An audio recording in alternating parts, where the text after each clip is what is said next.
warahmatullahi wabarakatuh. Alhamdulillah saya telah menemui Yang Amat Berhormat Presiden UMNO Sri Najib. Saya rasa pertemuan yang hampir 1 jam, yang sangat mesra yang telah saya adakan bersama beliau tadi. Dan hasil perbincangan ini saya merumuskan bahawa ini adalah satu bentuk niat baik ikhlas Yang Amat Berhormat Datuk Seri untuk memartabatkan lagi Islam dalam parti UMNO. Dan ini satu bentuk contoh. Saya telah diberikan penerangan secara ringkas tadi, walaupun ringkas tetapi berlangsung hampir 1 jam, dan saya rasa puas hati bahawa agenda Datuk Seri di dalam bab agama adalah jelas, dan ini adalah satu benda yang patut sampai kepada rakyat dan kepada masyarakat bahawa UMNO bukan menolak Islam, malah UMNO memartabatkan lagi apa yang telah dibuat terhadap agama Islam.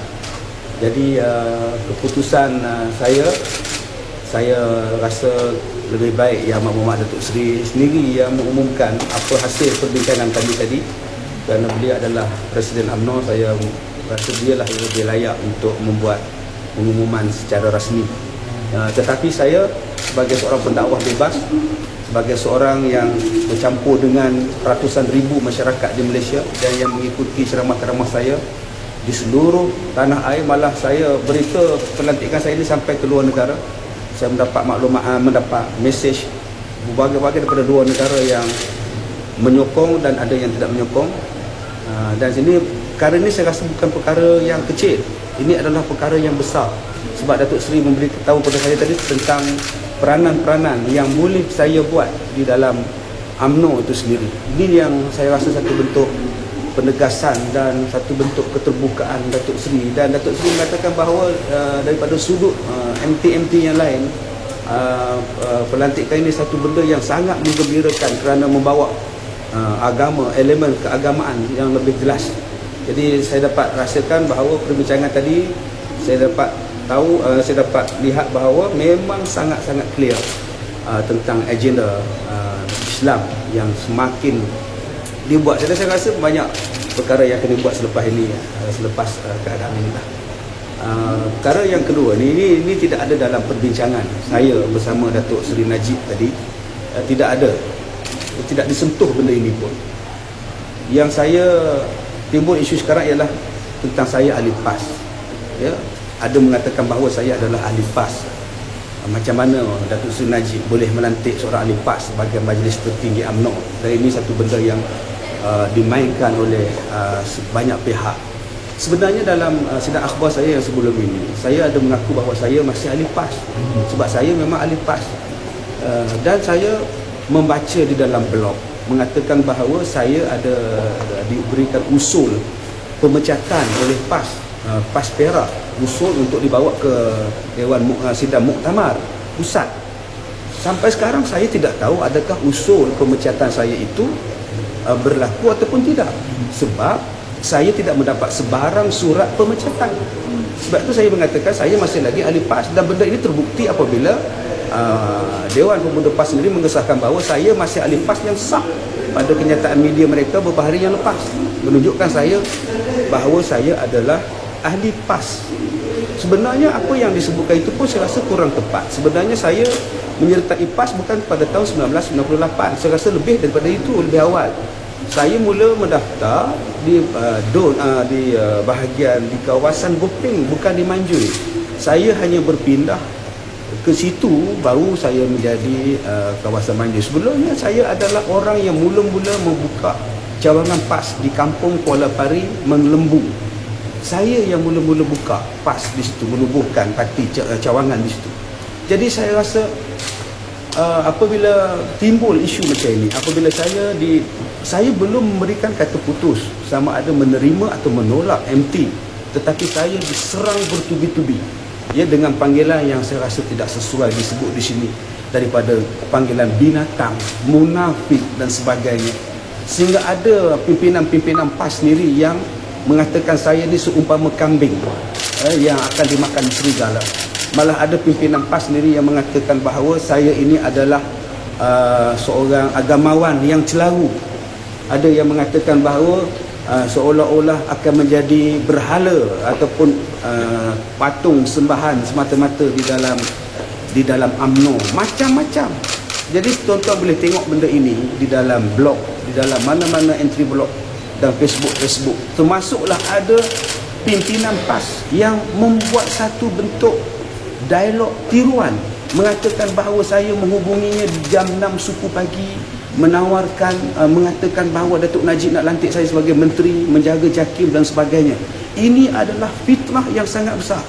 Datuk Seri tidak pernah memberikan sebarang tawaran kepada saya untuk memegang apa-apa jawatan di dalam kabinet ataupun di dalam majlis tertinggi ini.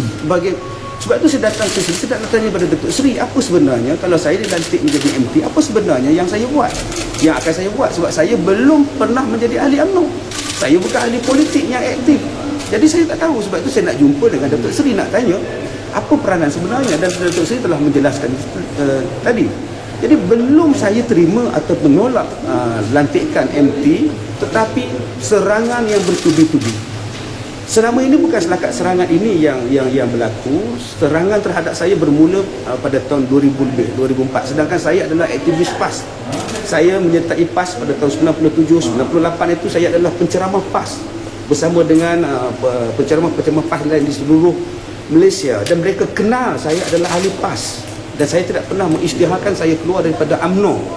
Tetapi sejak beberapa tahun selepas itu mereka mula memulau saya, memboikot saya, membuat fitnah, mengatakan bahawa saya adalah anjing UMNO, saya adalah macai UMNO, baru UMNO. Sedangkan saya tidak pernah menyertai UMNO seumur hidup saya. Saya tak pernah. Tetapi fitnah yang dilemparkan sehingga memboikot saya, mengeluarkan arahan yang tidak bertulis supaya memboikot kuliah-kuliah, membuang saya mengajar di masjid-masjid dan sebagainya. Jadi saya rasa saya sangat sedih. Selama bertahun-tahun saya sabar dengan fitnah-fitnah yang dilemparkan oleh sahabat-sahabat. Tapi pada 2-3 hari ini saya rasa kesabaran saya itu telah sampai kepada kemuncak. Ya, sampai ada yang, minta maaf ya, sampai ada yang manggil saya sebagai babi, anak babi, ya, anjing, barwa. Saya ada mak, saya ada ayah, walaupun mereka dah meninggal. Dan saya rasa redha mak saya meninggal. Kalaulah mak saya masih hidup, boleh tak tuan-tuan bayangkan bagaimana seorang ibu dipanggil anaknya anak babi? Kalau saya anak babi, mak saya siapa?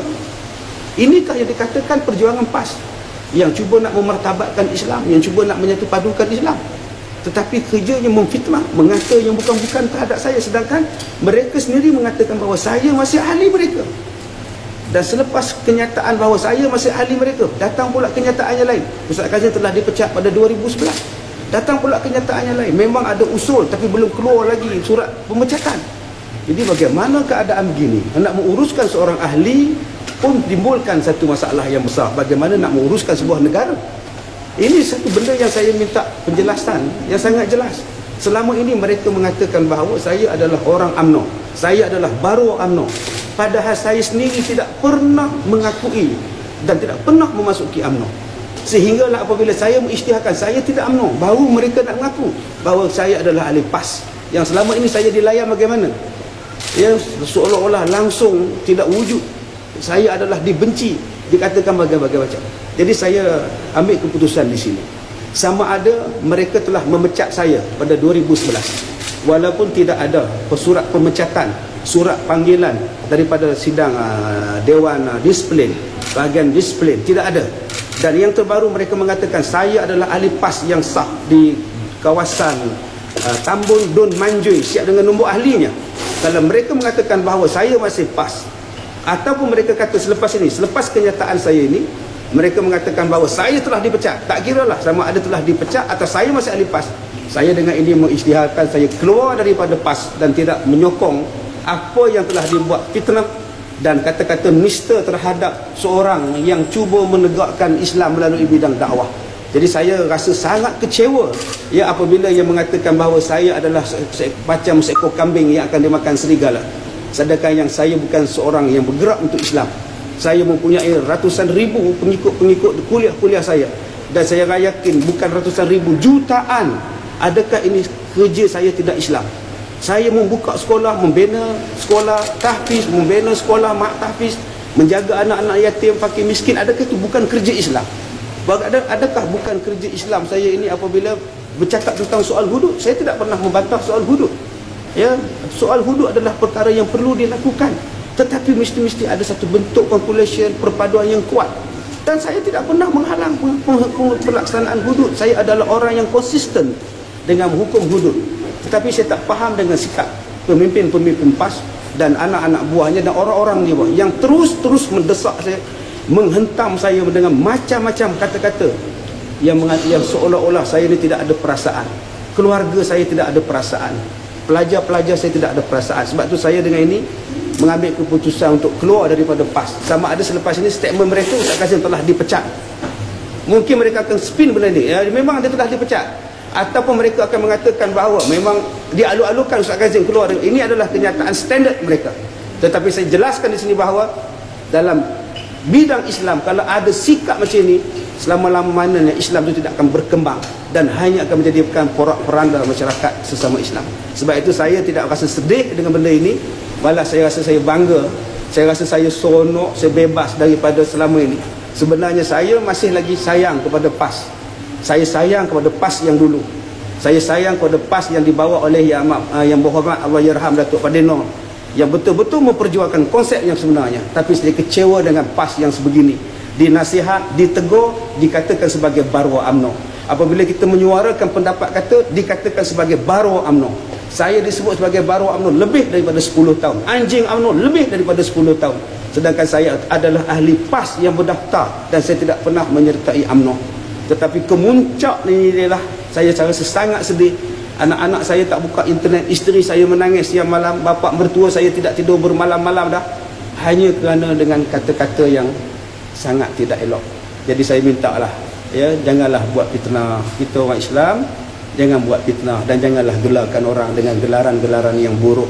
Jadi yang kedua tuan-tuan, saya diterima oleh dilantik, dipelawak oleh Datuk Seri untuk menyertai Majlis Tertinggi UMNO.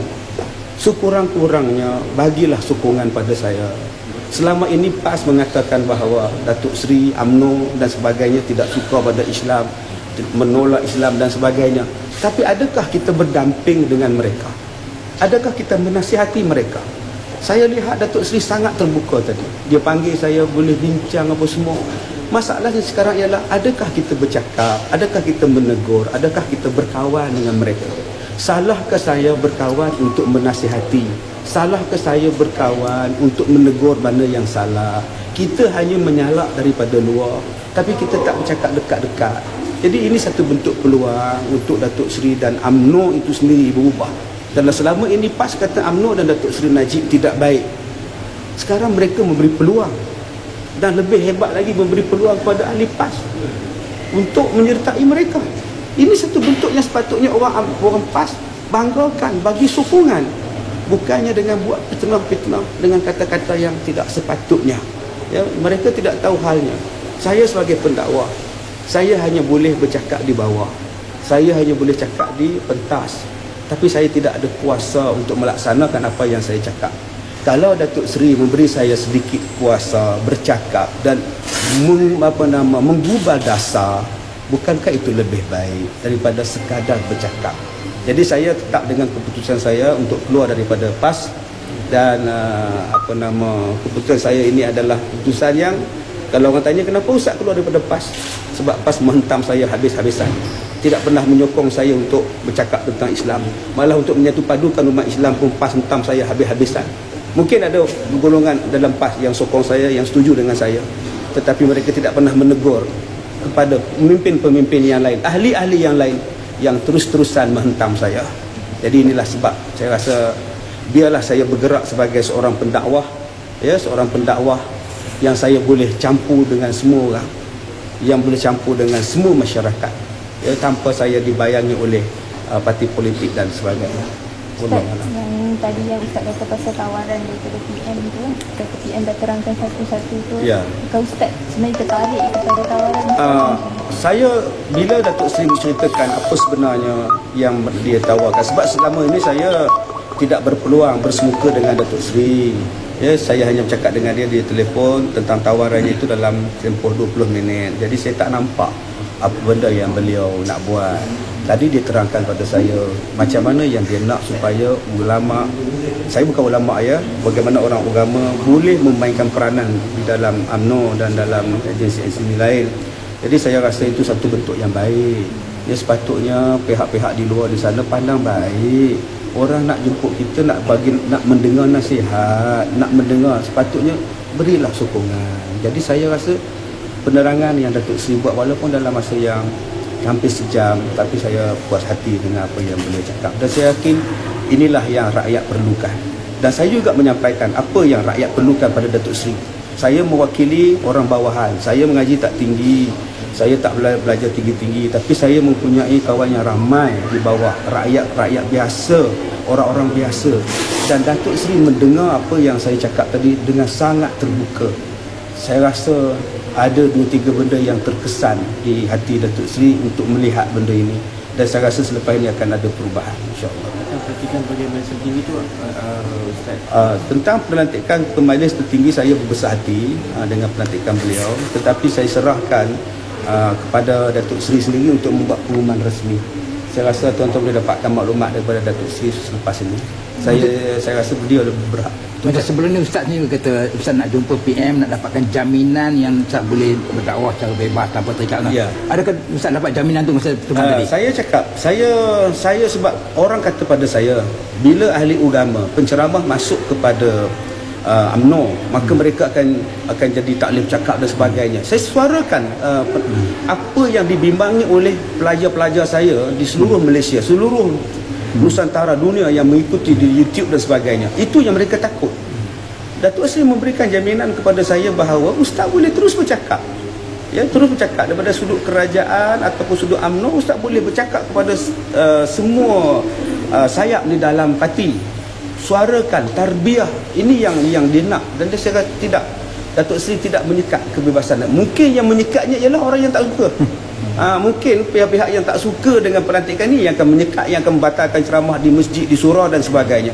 Tetapi kata dia, yang benda yang berlaku kepada orang lain itu dia tidak campur, dia tidak tahu benda itu. Tetapi daripada sudut pelantikan yang baru ini, Ustaz diberikan kebebasan untuk bersuara dan beliau sudi mendengar nasihat ataupun teguran daripada saya. Itu saja. Adakah Ustaz tadi bersetuju dengan lantikannya?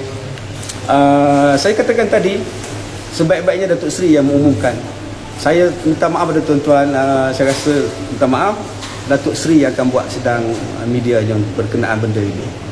Okey. Terima kasih semua ya. Okay. Assalamualaikum.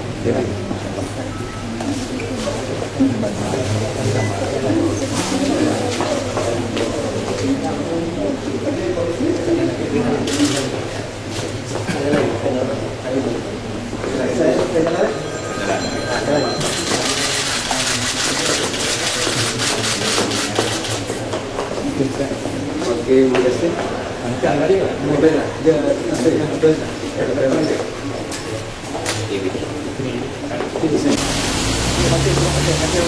Masih banyak itu lagi.